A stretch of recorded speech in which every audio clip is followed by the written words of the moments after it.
Bueno, con el tema del tamaño muestral, como dicen, ni mucho que falte, ni poco que, perdón, ni mucho que sobre, ni poco que falte, ¿no? ¿Cuánto es si muestra? Siempre dice, ¿cuántos sujetos necesito? ¿No? Dice, dame un número suficiente de pacientes y mostraré cómo es estadísticamente significativa cualquier diferencia, por pequeña que sea, ¿no? Para parafraseando Arquímedes, cuando se estudia el uso de la palanca para levantar el mundo. No, dame un punto de apoyo y moveré el mundo, dice, ¿no? Ahora, ¿qué pasa? Doctor, quiero hacer un estudio sobre linfomas de la aurícula izquierda, en los últimos 10 años, en la UCI del Cayetano Heredia. Linfomas, tumores, cardíacos. ¿Cuántos casos recogió, doctor? Hay 8 en 10 años, o 6 en 10 años. Está mal el trabajo de investigación pulmonística, está mal el trabajo. Pero con fines de tesis, ¿qué pasa a hacer eso? Una investigación que se convierte en una revisión de casos. Porque lo único que vas a poder concluir es qué común, qué diferente tenía, nada más. No puedes adelantar nada más. Entonces, estudio de serie de casos y estudio de casos únicos, que hay por notificación de caso individual, no son trabajos de tesis. No se los vamos a pasar como trabajos de tesis. Series de casos, no. Entonces, doctor, ¿cuánto es el mínimo de pacientes? Hay un sinnúmero de criterios. Particularmente se dice que mínimo deben haber 30 casos por una variable, mínimo. Obviamente que no es que yo tengo 10 variables, necesito 300 casos, no, porque obviamente los mismos casos también participan de otra de las variables. Entonces dice que lo mínimo son 30 de la patología que yo quiero investigar. ¿Cuál es un número ideal promedio? No hay ese número ideal promedio. Algunos estiman que el promedio de los 90 a 120 sujetos puede ser interesante, ¿no? Sobre todo para poderlo corroborar con estadísticas internacionales y demás. Pero eso de qué va a depender de que yo diga entre 90 y 120. Depende de la ocurrencia también del fenómeno. Porque si es un fenómeno que no es frecuente, no voy a esperar pues hasta reunir los 90, ¿no? Definitivamente. Eso no tiene lógica. Pero si es un hecho frecuente, bastaría con un aprox de lo que les estoy mencionando. Entonces, yo tengo que saber cuántos sujetos necesito y después cómo los voy a escoger. Son dos cosas diferentes. Una es el tamaño de muestra y otra es la técnica de muestreo. Algunas definiciones previas. Primero, ¿qué es población? Conjunto de casos que tienen determinados criterios. Y acá es donde después vamos a deducir con esto los famosos criterios de inclusión y exclusión. Por ejemplo, todos los niños menores de 5 años que reciben tratamiento de tuberculosis en el distrito de Piura. Esa es mi población global. Todas las historias clínicas de un hospital, todas las muestras de gota gruesa de un programa de malaria. Y sin importar cuál sea la unidad básica, la población siempre comprende todo un conjunto de elementos que interesan al investigador. Todos los hemogramas, no son personas necesariamente. ¿Ya? Mi población son todos los hemogramas, todos los agas y electrolitos. Esa es mi población. ¿Ya? Población blanco es el conjunto de casos del cual el investigador va a efectuar generalizaciones. Por ejemplo, todos los cirujanos generales registrados en el colegio médico y que trabajan en el Perú. ¿Por qué? Porque todos los que están registrados en el colegio médico, no todos están en el Perú, están fuera. Población accesible, al conjunto de casos que cumplen criterios necesarios que son accesibles al investigador como fuente de estudio. Por ejemplo, podríamos decir todos los cirujanos registrados en el colegio médico, pero que además trabajan en Piura. Vamos definiendo la accesibilidad y en quiénes vamos a trabajar. Y el muestreo, que viene a ser las técnicas, cómo escogemos la muestra, ¿no? El proceso de elegir a elementos de una población. Entonces, la muestra ya viene a ser el subconjunto de unidades que comprenden una población.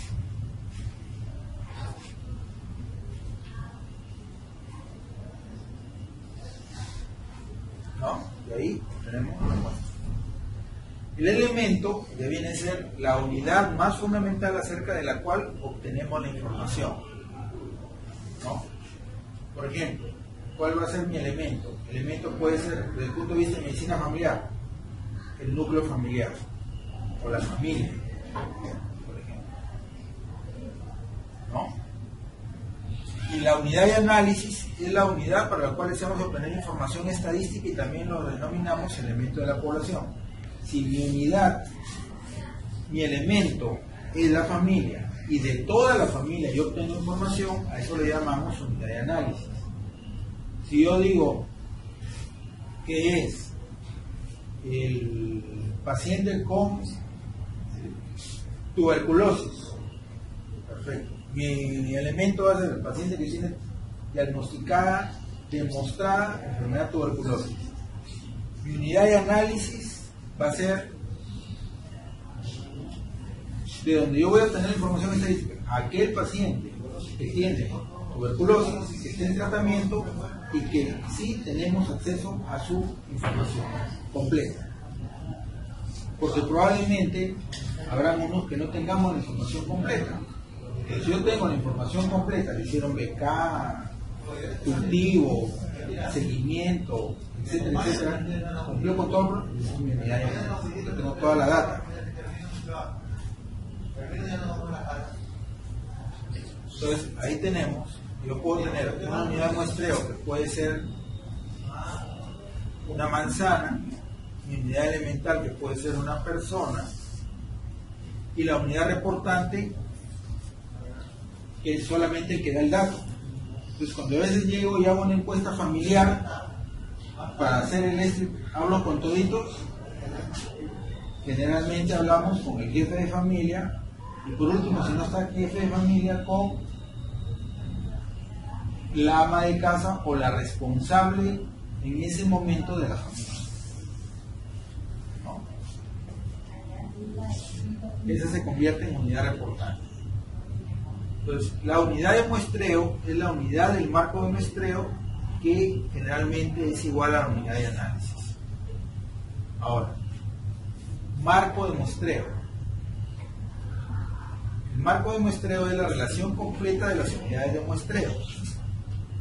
Por ejemplo, si yo quiero realizar un trabajo de investigación, una revisión sobre pacientes con pie diabético atendidos en el Hospital Regional Cayetano Heredia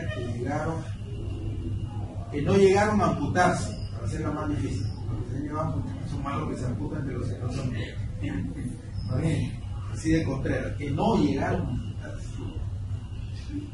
¿Ya? Claro, porque van a ser más fácil los que no se amputan. Entonces, ¿cuál va a ser mi base de datos o registro de datos? ¿Dónde lo voy a obtener?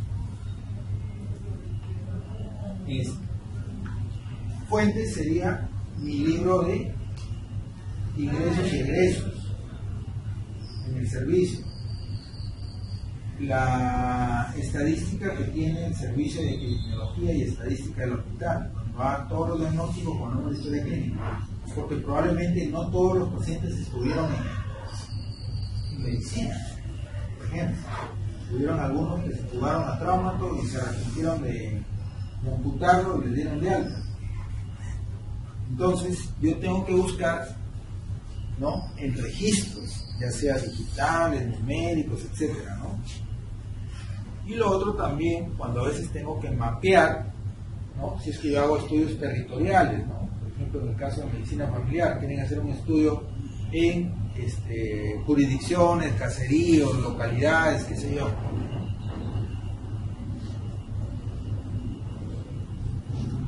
La unidad de estudio viene a ser la unidad en la cual, de la cual se necesita información. El individuo, conjunto de individuos, de donde sacamos el dato.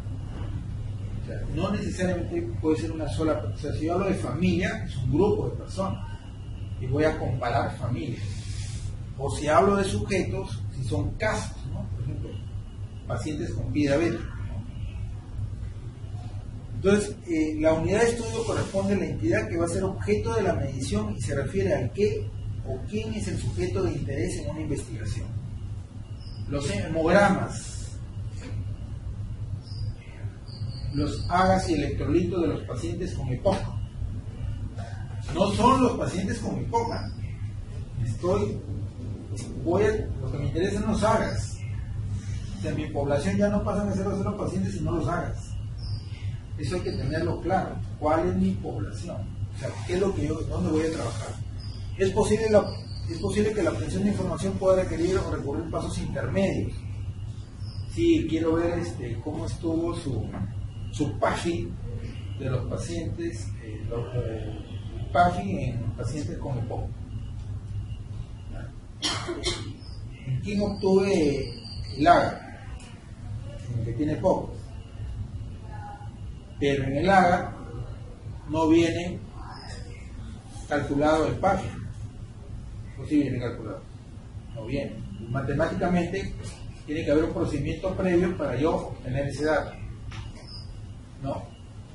El diagnóstico ácido-base viene también establecido ahí. Próximamente, ojalá que sí. Para que no se hagan tantas pelotas. No nos hagamos. En plural. ¿Se dan cuenta? Entonces, esos detalles son de que puede haber un paso previo para ello, ¿no? Y la unidad de estudio es la única en un trabajo de investigación. O sea, no pueden haber diferentes, ¿no? La unidad de información es la que nos da el dato. Cuando la unidad de estudio es la población, el individuo se convierte en la unidad de información, obviamente, ¿no? En un estudio retrospectivo, las unidades de información son las historias clínicas. ¿Por qué? Porque ya no está el sujeto, a lo mejor ya se murieron, ya no están las personas. Entonces, ¿de dónde tengo mi unidad de información? El dato, la historia clínica, ¿no? Cuando evaluamos, por ejemplo, el trastorno por déficit de atención en niños, se encuentra a sus padres y a sus profesores. Entonces acá la unidad de información es indirecta. Mis padres son niños recién nacidos, que no hablan. ¿Quién me va a dar el dato? La mamá, ¿no? Entonces puede haber más de una unidad de información.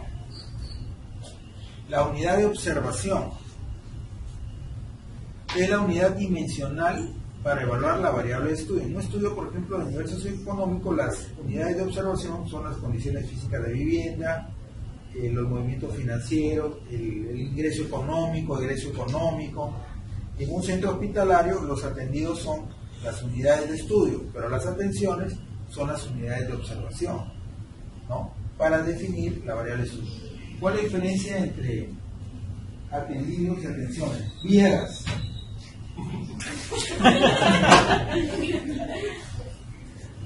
Vieras, ¿cuál es la diferencia entre atendidos y atenciones? Instantes atendidas y...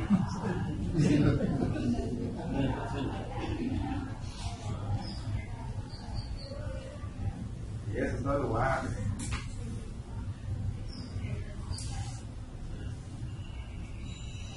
¿Ah?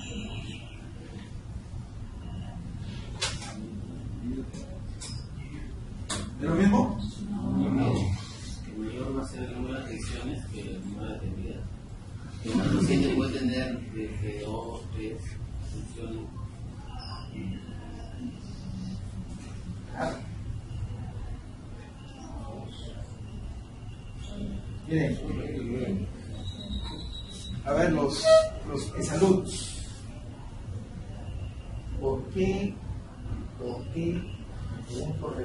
Gómez? Yo te puse imaginar por qué diablos han creado el famoso acto médico. Les he hecho esa pregunta. Matías. o es un aburrido número que hay que escribir para que surtan efecto los análisis y todas las pruebas de ¿Ah? ¿Cuál es el concepto de acto médico acá en la institución? Entonces, ¿para qué diablos han creado ese detalle?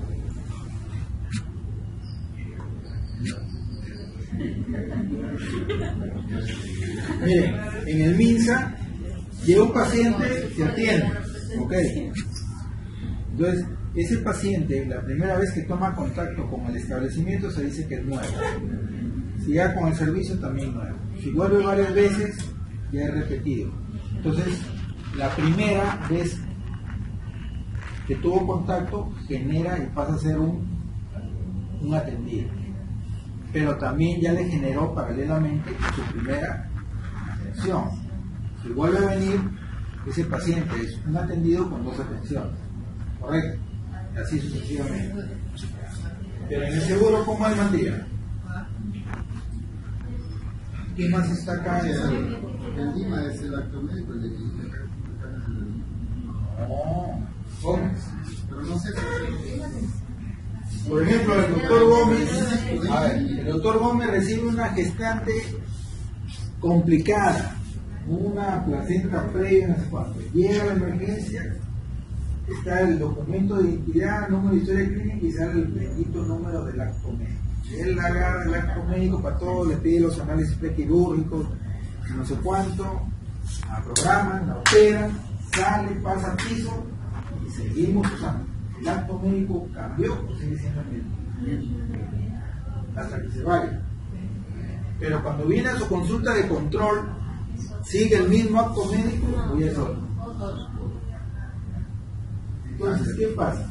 En la lógica del seguro, el acto médico está sumando todas las atenciones que recibe por ese daño en ese momento ese paciente. Es otra forma de administrar. Entonces, por ejemplo, ese paciente cuando vino, esa gestante, le pidieron análisis, está recibiendo atención por análisis. Se le pidieron una ecografía diferente abdominal, está recibiendo una atención por imagenología adicional. Subió a sala de operaciones y tiene una atención quirúrgica en sala de operaciones, yo creo que lo van a atender ahí. Baja a piso, la hospitaliza y sigue recibiendo atenciones diariamente. ¿Se dan cuenta cómo se va? Y ahí termina en medicina ya completa con el ciclo. La tabla de salvación de definición. ¿Se dan cuenta? Es muy diferente la forma de enfocar lo que son las atenciones, ¿no? Entonces, cuando hablamos acá de la unidad de observación, si yo quiero observar todos los contactos, o sea, si yo lo viera desde el punto de vista del acto médico, sería diferente. Acá, porque tendría que después subdiferenciar. A todas les hicieron ecografía abdominal, a todas les hicieron el mismo prequirúrgico, probablemente sí, es común.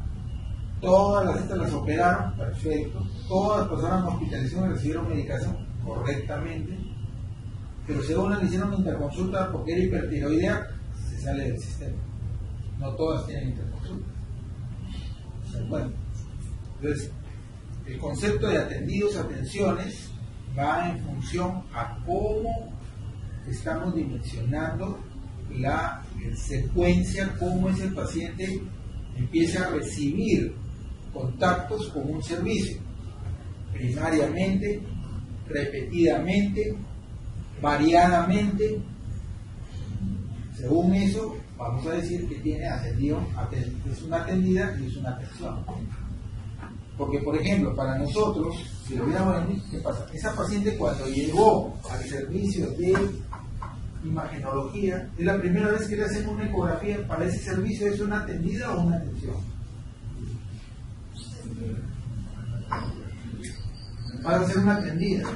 Pero si resulta el doctor Gómez no le convence la ecografía, no, mejor que le haga otro, al día siguiente le hace otra orden y la vuelve a mandar, debería ser, ya no es atendida sino una atención. Pero desde el punto de vista del acto médico que maneja de salud,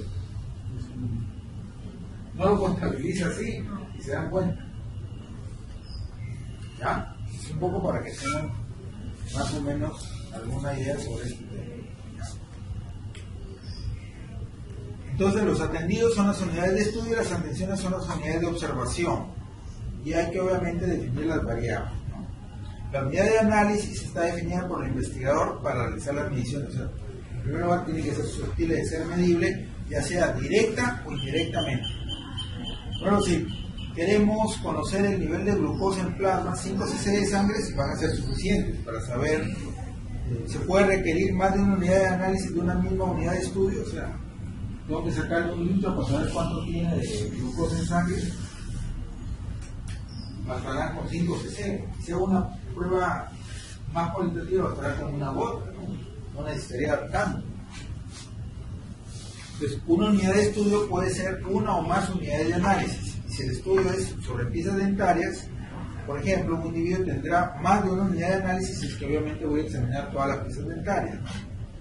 La unidad de análisis se dice que es indivisible. Indivisible.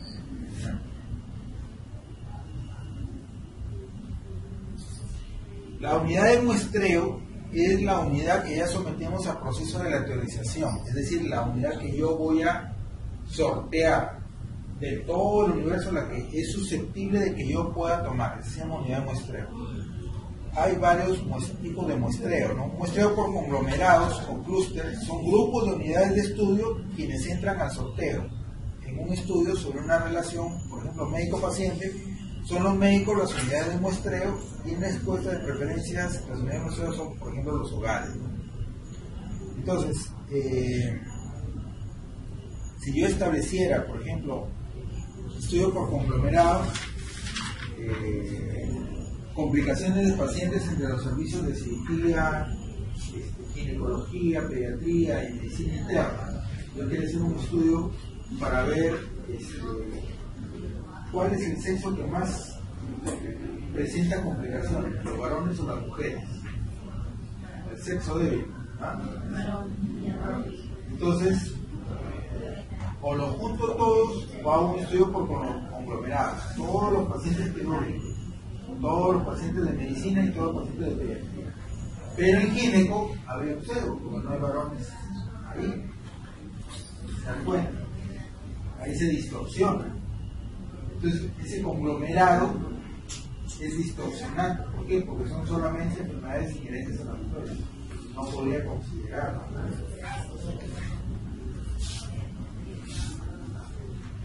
Luego tenemos las unidades de experimentación, que obviamente son en las cuales nosotros vamos a evaluar la presencia de las variables, sobre todo cómo la variable independiente genera sus efectos a través de la variable dependiente, ¿no?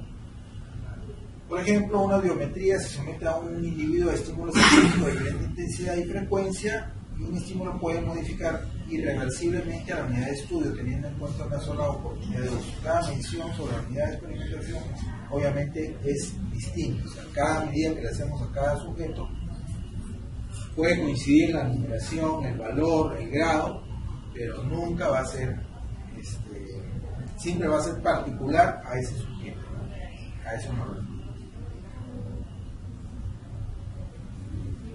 Luego, el famoso diseño de muestreo. La definición es breve. El gran elote de los criterios de inclusión y exclusión. Ese es otro gran problema. A ver, todos van a tener que poner criterios de inclusión y exclusión.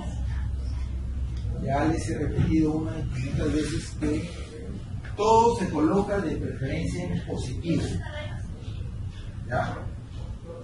Todo positivo. Por ejemplo, yo digo, criterios de inclusión. Voy a hacer un estudio sobre presencia de leucemias, ¿no? O características de las leucemias en niños de... ¿Qué pasó? ¿Puedo traer una mochila? A ver.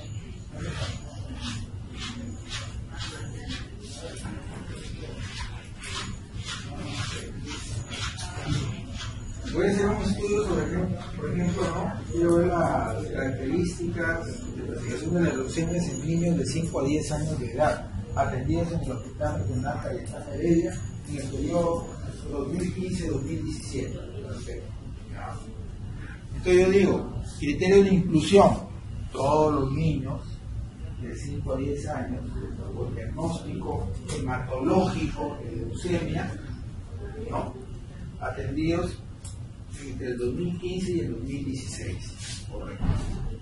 El criterio de exclusión no puede ser, como les decía también, los niños con diagnóstico hematológico de leucemia menores de 5 años y mayores de 10 años. Si yo ya lo puse que son los de 5 a 10, se supone que los menores de 5 y los mayores de 10 no van a entrar. Yo no tengo ni por qué ya mencionarlo, ¿no? Y tampoco puedo decir los niños, criterio de exclusión, los niños que tengan diagnóstico de leucemia, pero que no es hematológico, aún no confirmado hematológicamente, aún. Ya dije que están confirmados, se supone que los que no están no entran. ¿Ok? Criterio de exclusión, pacientes que no tengan su historia clínica completa. Claro que no debemos ponerlo así. Porque he dicho que todo debe ser en positivo. Entonces debería ser el criterio, en lugar de que sea de exclusión, debe ser de inclusión. Paciente con historia clínica completa, en positivo. ¿Cómo pondría el criterio de exclusión en positivo?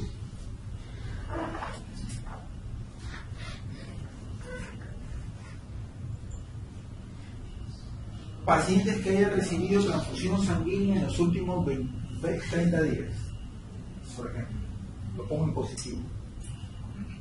Pacientes con tratamiento antineoplásico en los últimos 2 años. Ese es el criterio de exclusión. Y si yo lo quisiera poner como inclusión, ¿cómo lo pondríamos?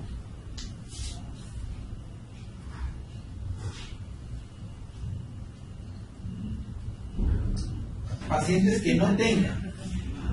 Yo lo voy a poner en el que no, ya estoy todo tiene que ser afirmativo. Para las inclusiones, exclusiones. Y no son repetitivos, no es que lo digo acá como sí y acá lo digo como no. Eso es lo que yo le decía, no es como decir, niños de 5 a 10 años ya, los de exclusión, los menores de 5 meses. No, se supone que es lo mismo. O sea, no voy a decir lo mismo en diferentes sentidos. ¿Ya? Esa es una cuestión básica de la redacción. Entonces, se define la población los criterios que van a decidir si determinada persona está clasificada como miembro o no de esa población. Por ejemplo, pueden atribuirse los bajos, el problema, ¿no? Pueden atribuirse los bajos niveles de hemoglobina en sangre al alto porcentaje de células infectadas en pacientes con bacteriolinosis aguda complicada. Entonces, el criterio de inclusión será paciente con diagnóstico de bacteriolinosis aguda complicada. Correcto. ¿No? Paciente con lámina de gota gruesa y frotis con muestra de características aceptables. Paciente con medición de nivel de hemoglobina y paciente que reside y procede de la zona de estudio. Entonces yo no voy a poner acá como exclusión paciente que no reside y procede de la zona. No, si hasta acá se supone que el otro es implícito. Se supone que el que no reside no va a estar ahí. Yo le digo porque muchos ponen paciente con medición de hemoglobina, paciente sin medición de hemoglobina. No hagan eso, ¿no? Entonces, la exclusión va paciente con otra patología anemizante, paciente con infección crónica, paciente con antibiótico hemorrágica reciente, etc. Eso complementa a los de inclusión. Son complementarios. No es decir lo mismo en negativo. ¿Ya? ¿Cómo se selecciona la muestra para hacer el cálculo del tamaño muestral? ¿No? En primer lugar, la muestra tiene que tener 3 características: ser representativo, ser suficiente y ser aleatorio. ¿Cuál es el mejor ejemplo que podemos tener en la mente? Una gota de sangre. Una gota de sangre del dedo gordo será diferente de una gota de sangre del lóbulo de la oreja. ¿Qué dice Rojas? ¿Ah? ¿Habrá un mayor nivel de inteligencia en la gota del lóbulo de la oreja? Porque está más cerca al cerebro. Definitivamente no. Entonces, donde lo obtenga, siempre va a haber representatividad, a eso vamos. Pero, ¿qué pasa si yo digo una muestra de sangre? Va a ser igual que ustedes toman una muestra de sangre venosa, una muestra de sangre arterial. No. Que yo lo saque de la arteria radial o lo saque de la femoral, no hay problema. Que le saque de la vena femoral o de la vena cefálica, igual. Pero siempre teniendo en cuenta los criterios representativos suficientes de la torre. Ya hay dos tipos de muestreo, el no probabilístico o empírico y el probabilístico. ¿Cuál es el que más usamos? ¿Por qué? No probabilístico o empírico. Hay varios tipos. El intencional es cuando tomamos la muestra de acuerdo a las preferencias del investigador. Obviamente los resultados no pueden ser generalizados. Resulta que yo quiero tomar todos los pacientes que acudan a consultorio externo cuando yo tenga turno. Ahí voy a tener mi muestra para poder trabajar, voy sacando mi casa. Yo lo estoy haciendo intencional, doctor, pero ¿por qué necesariamente tiene que ser cuando tú estés de turno? A lo mejor contigo no quieren pasar, ¿no? Y los casos más interesantes se van a otro consultorio, con otro médico, con otro día. Puede haber ustedes. Bueno, pues es que no se pueden generalizar. Sin norma. Se toma una porción de la población por razones de comodidad. Los resultados no son extrapolables. Por ejemplo, los 20 primeros de una lista, los niños menores de 5 años de una medicina. No, doctor, no tengo tiempo ya para poder hacer mi trabajo. Yo solamente voy a tomar los primeros casos de los 3 meses de enero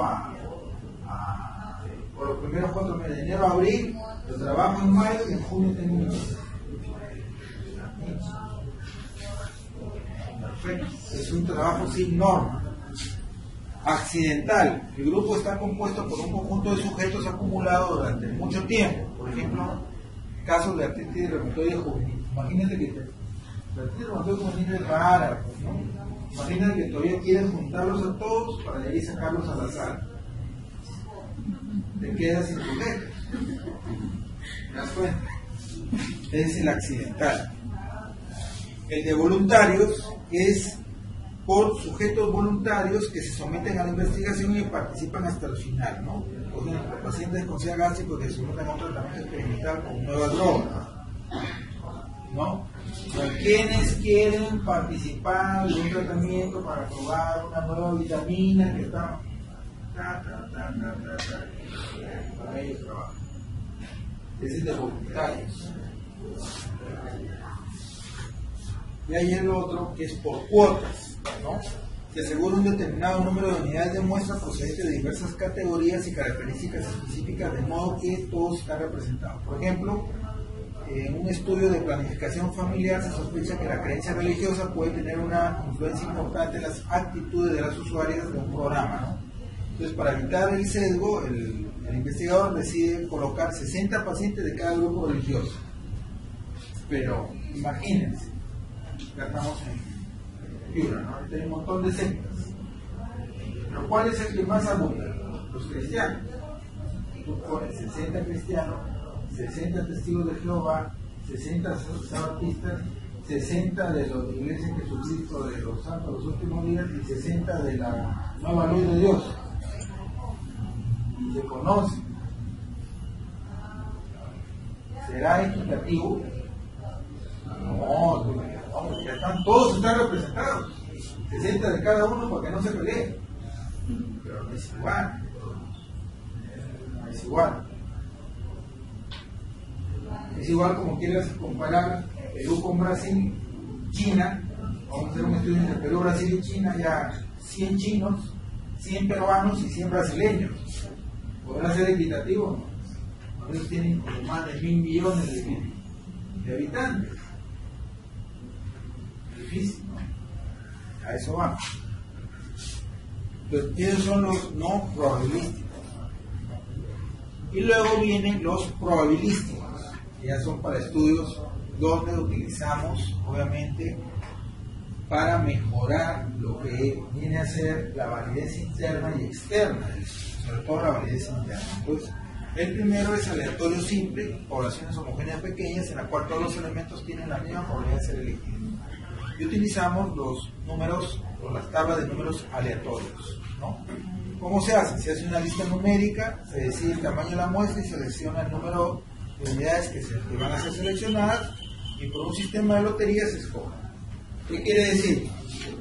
Yo voy a hacer un estudio de todos los ingresos que ha tenido medicina de enero a diciembre.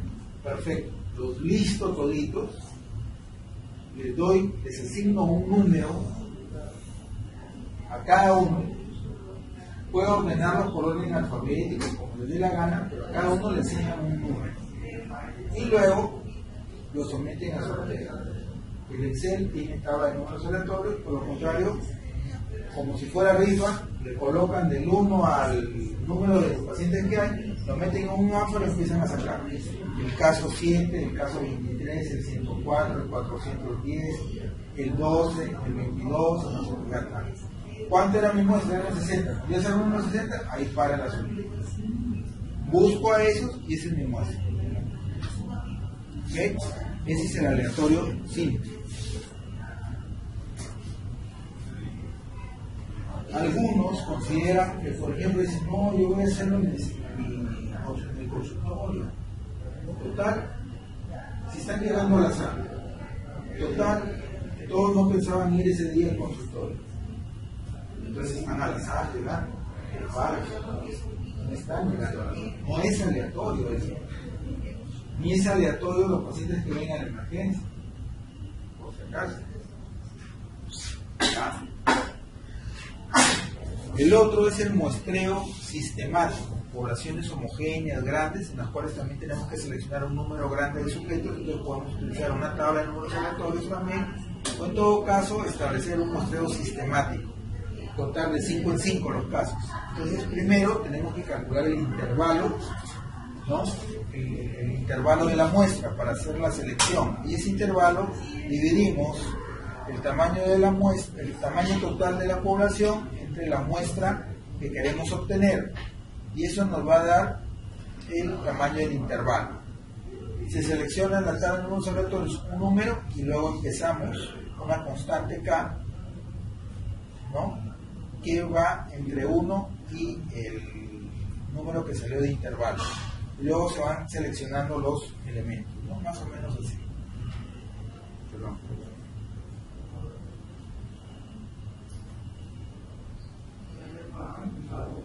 A ver, ahorita lo vamos a ver en un ejemplo.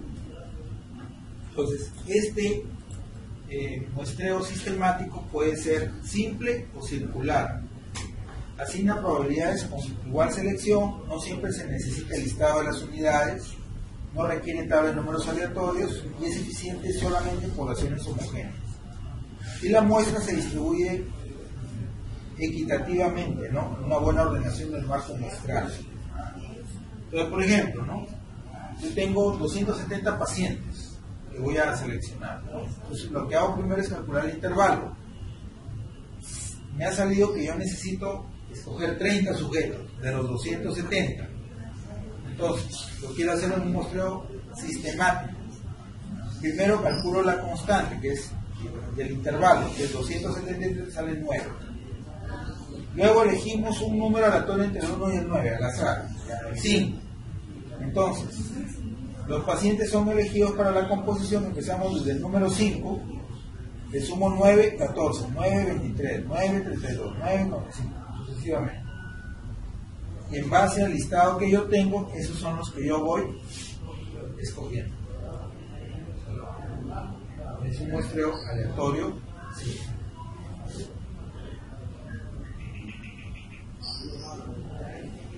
Y en el otro circular por coincidente, ¿no? Es más o menos la misma situación. Dividimos el número entre el total, ponemos la parte entera, luego dividimos un número aleatorio entre 1 y 270, escojo el 103 y a partir de ese recién voy sumando los casos. 103 más 8, 111 más 8, más 8, más 8, más 8, más 8. O sea, en el otro, el número aleatorio me sirvió para el comienzo. Desde el primer número. O sea, porque escogí, salió 9, escogí entre 1 y 9. Se escogió el 5, desde el 5 empiezo a sumarle 9, 9, 9, 9, 9, ¿ok? Pero acá la cosa es diferente, en el circular.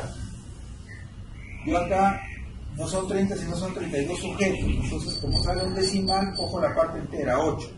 Pero acá ya no escojo entre 1 y 8, sino escojo el total. Yo sé que el total son 270, entre el 1 y el 270.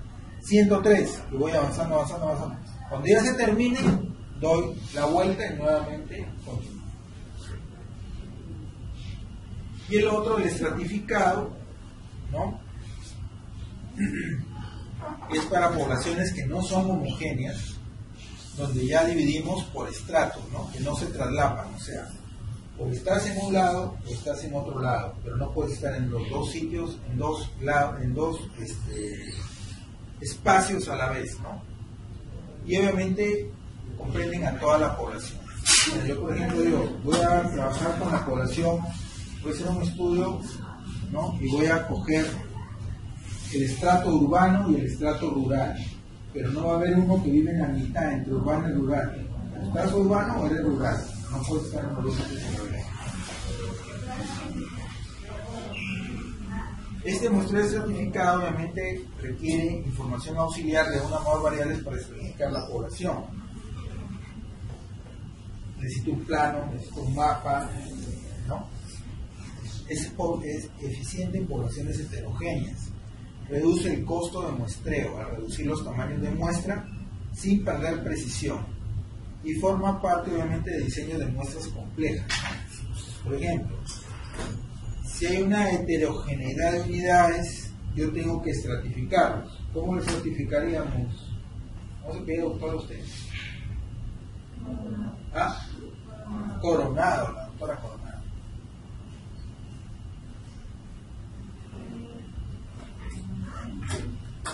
¿Ah? No, ya sí, pues, todos son medios para transportarse, pero ¿cómo los estratificaría?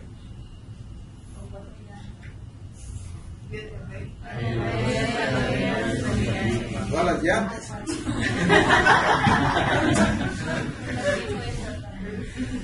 La doctora Coronado es como con Santiago Villegas.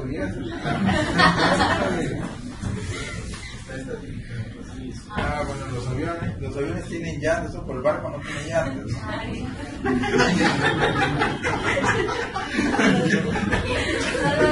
Pero si me hubiese dicho por el número de hélices, ya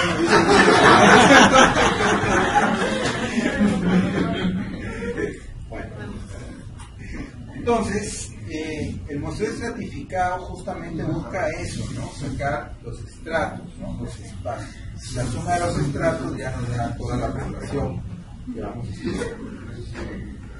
Entonces, los criterios para estratificar es que tiene que haber homogeneidad entre los elementos del mismo estrato, ¿no? Todos están en el agua, todos están en el aire, ¿no? Heterogeneidad entre los estratos. El que está en el agua no está en el aire, el que está en la tierra no está en el aire, ¿no? Independencia entre los estratos de la muestra a seleccionar, obviamente que está separado. Y bueno, de ellas se pueden seguir fórmulas para poder calcular cuántos estratos. Y obviamente a veces tiene que ver mucho los costos. Y según eso, hay fórmulas diferentes que no vamos a detener en eso, para poder calcular ya sea el costo de cada unidad de muestra y el costo por estratificación, porque a veces la estratificación no es tan fácil como un ejemplo de poner los medios de transporte, si son aéreos, acuáticos o terrestres. La certificación a veces va premunida de que yo tenga que hacer algún examen especial, algún tamizaje previo. Entonces, eso ya denota costo, ¿no? Y la formación de estratos también a veces tenemos que recurrir al criterio del investigador o a otros criterios de consensos, ¿no? Está también el criterio de los conglomerados. ¿Qué es un conglomerado? Las unidades de muestreo pueden ser un grupo de elementos comúnmente llamado conglomerado de elementos. Aquí el muestreo de las unidades es llamado muestreo de conglomerados. Y el marco de muestreo viene a ser toda la lista de conglomerados de los cuales yo voy a escoger, ¿no? Entonces la medición se realiza a todos los elementos del conglomerado seleccionado y se utiliza en las investigaciones por muestreo a gran escala. Por ejemplo, cuando hago un censo, las encuestas nacionales de hogares, las ENAO, ¿no? Las encuestas nacionales de nutrición recurren a los conglomerados, ¿no?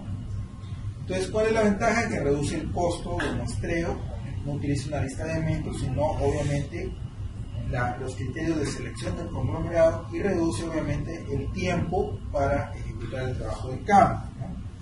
Entonces, por ejemplo, yo tengo ahí, puedo establecer, ¿no?, cuál va a ser el conglomerado seleccionado y el no seleccionado, ¿no? Los marcados, por ejemplo, los he sorteado y escojo cuál va a ser seleccionado y cuál es no seleccionado. Donde hay un grupo que puede ser mayor o menor, porque son diferentes, si se dan cuenta, ¿no? Pero ¿qué es lo que sí tiene que tener el conglomerado?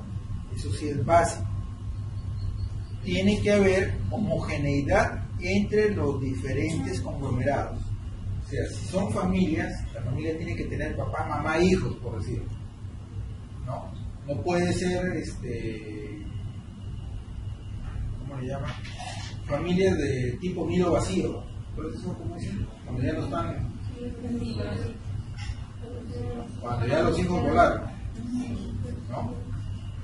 Y la heterogeneidad es dentro de los mismos elementos del conglomerado. El papá es diferente a la mamá, es diferente a los hijos. A eso se refiere. Y luego están las encuestas de conteo rápido.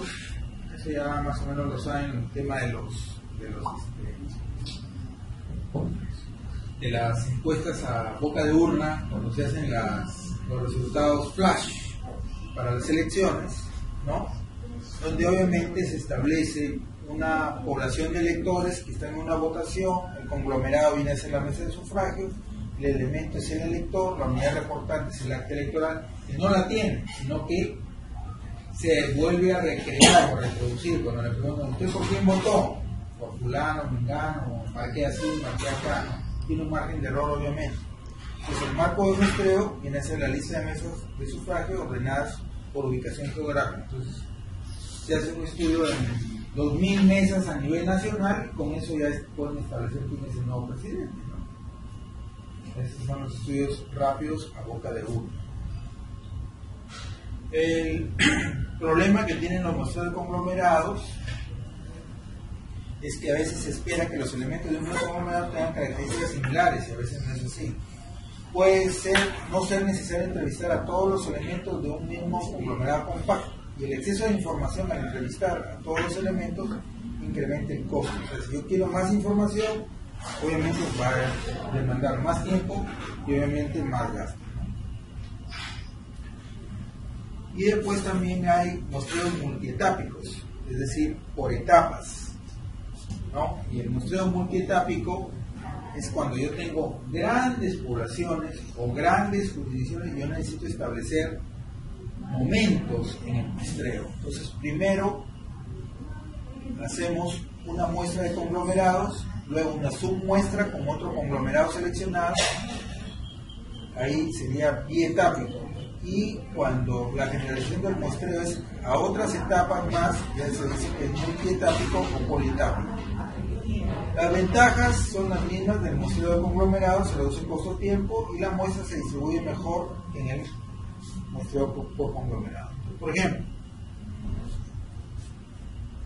yo quiero hacer un estudio, por ejemplo, entre manzanas, es una jurisdicción X ya. Lo primero que voy a escoger es Los asentamientos humanos. Primera etapa. Segunda etapa, quiero coger las manzanas. Y tercera etapa, voy a escoger la vivienda. Entonces, yo ya escogí en una primera etapa las localidades, los asentamientos humanos, por decir así. Entonces, aquí, si yo lo quisiera hacer bietápico, la unidad primaria de muestra sería la manzana y la unidad secundaria de muestra sería la vivienda. Entonces van a haber viviendas seleccionadas, no seleccionadas, como van a haber unidades primarias de muestra seleccionadas y no seleccionadas. Esta sí, esta no y esta sí. ¿Ok? Entonces van a haber unidades primarias y unidades finales. Las primarias se hace listado, mapa, manzaneo. Bueno, acá dice, bueno, manzana, ¿sería solamente para eso o lo podemos hacer también acá, por ejemplo, en un estudio hospitalario? Igual, una primera etapa puede ser que yo tenga el listado general de todos los pacientes del hospital. Luego, puedo yo obtener solamente los que estuvieron en el servicio de cirugía. Luego, puedo obtener todos los que tuvieron una estancia hospitalaria menor a 5 días. Luego, y así, son etapas. Y con eso voy dando criterios para transar. O sea, voy escogiendo de ese grupo de pacientes hasta que obtengo mi unidad final. Ya hay una selección sistemática con conteo rápido, puedo utilizar rutas aleatorias o tablas de Kish. Tablas de Kish son unas tablas que tienen unas preguntas rápidas con las cuales se selecciona un grupo de sujetos. Es un estudio de población.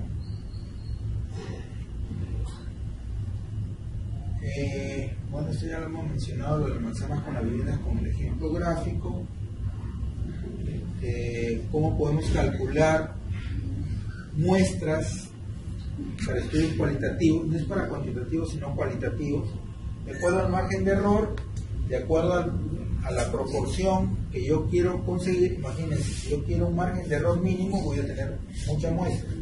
Si quiero obtener un 50% de acercamiento en cuanto a la efectividad de mi resultado, 1 millón de gentes. Imagínense, un cualitativo. Entonces los cualitativos son diferentes en los temas de opinión, ¿no? Y los errores de muestreo y no muestreo, ¿no? El error de muestreo se controla, se formula y se estima mediante un diseño de la muestra. ¿Cómo elimino el error de muestreo? Obteniendo un buen marco muestral y seleccionando una técnica aleatoria para escoger la muestra. Si yo tengo un mal marco muestral, voy a tener error de muestreo. Y el error de no muestreo se controla mediante un sistema de prevención, capacitando e inspeccionando el proceso de la encuesta. O sea, los errores no solamente fue que no seleccioné a los sujetos adecuadamente, sino que los que van a tomar la información de los sujetos no están preparados, no están entrenados, no están capacitados. Bien, colegas, creo que con esto, un minuto antes que se